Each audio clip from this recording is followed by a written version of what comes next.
Good morning everyone. मैं doctor Nandini Sharma BGT government girls college Shahpura Jaipur से आज आपको बीकॉम पार्ट फर्स्ट में कॉरपोरेट एंड फाइनेंशियल अकाउंटिंग में इंश्योरेंस क्लेम बीमा संबंधी दावे में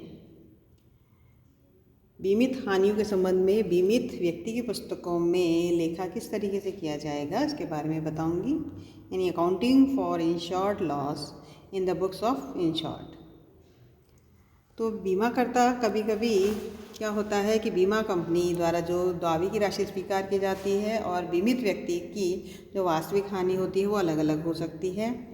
तो ऐसी स्थिति में संपत्तियों की हानि, लाभ की हानि, यानी संपत्तियों की हानि लॉस ऑफ असेट्स, लाभ की हानि लॉस ऑफ प्रॉफिट, और जो स्वीकृत दावे हैं उनकी राशि तथा इस संबंध में विभिन्न व्यवहारों के लिए बीमित व्यक्ति की पुस्तकों में जनरल प्रविष्टि किस तरीके से की जानी है ये आज हम करेंगे।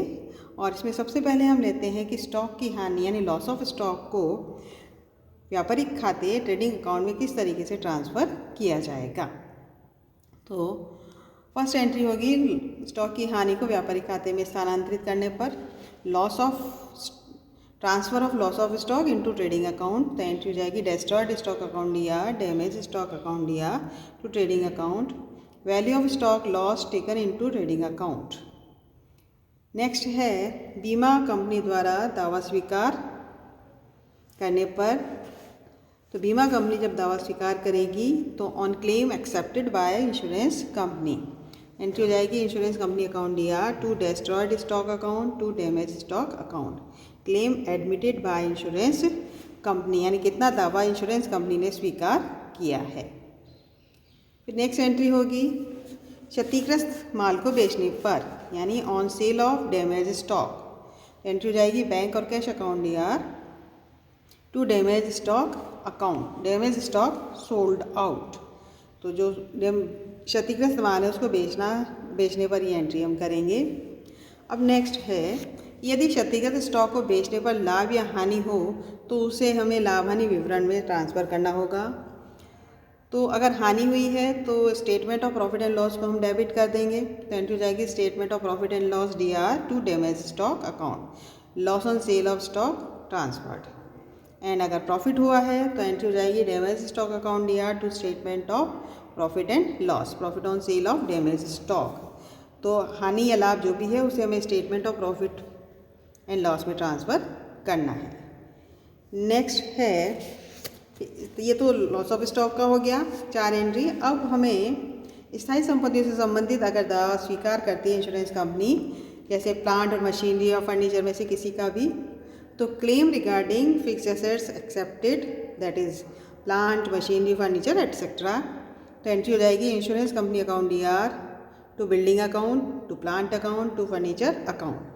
Claim admitted by insurance company for fixed assets यानी स्थायी संपत्तियों के लिए जो इंश्योरेंस कंपनी ने दावा स्वीकार किया है उससे ये एंट्री हम करेंगे। अब यदि संपत्तियों के मूल्य और स्वीकृत दावे की राशि में अंतर होता है तो जो भी लाभ या हानि होता है उस लाभ हानि को हमें statement of profit and loss में ट्रांसफ़र करना है।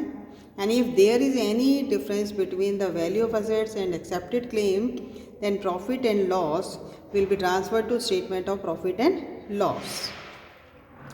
अब नेक्स्ट है लाभ की हानि यानी पहले थी हमने 4 एंट्री की वो स्टॉक लॉस ऑफ स्टॉक के बारे में थी।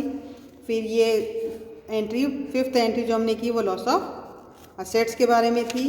और नेक्स्ट आता है लॉस ऑफ प्रॉफिट, लाभ की हानि के संबंध में अगर है तो for loss of profit claim accepted by the insurance company. तो एंट्री हो जाएगी insurance company account DR to statement of profit and loss related to current year, चालू वर्ष से संबंधित है। And then to statement of profit and loss suspense related to next year यानी next year से रिलेटेड है तो उसमें हम ये एंट्री करेंगे। और claim of loss of profit admitted by insurance company. अब नेक्स्ट जो है वो है अगर आग लगी है और आग को बुझाने के लिए फायर एक्सपेंसेस किए गए हैं तो आग बुझाने के खर्चों को भी तो एंट्री हो जाएगी fire expenses account DR to bank account fire expenses paid.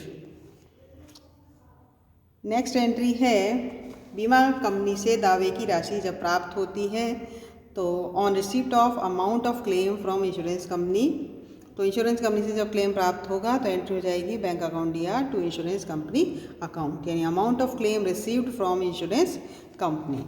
तो ये सारी जो एंट्रीज़ हैं ये हमें तब करनी है जबकि व्यापक बीमा हो, यानी कॉम्प्रिहेंसिव इंश्योरेंस अगर पॉलिसी ली गई है तो उसमें इंश्योरेंस कंपनी के द्वारा लाभ की हानि, स्टॉक की हानि और संपत्ति की हानि, इन सभी हानियों की पूर्ति की जाती है।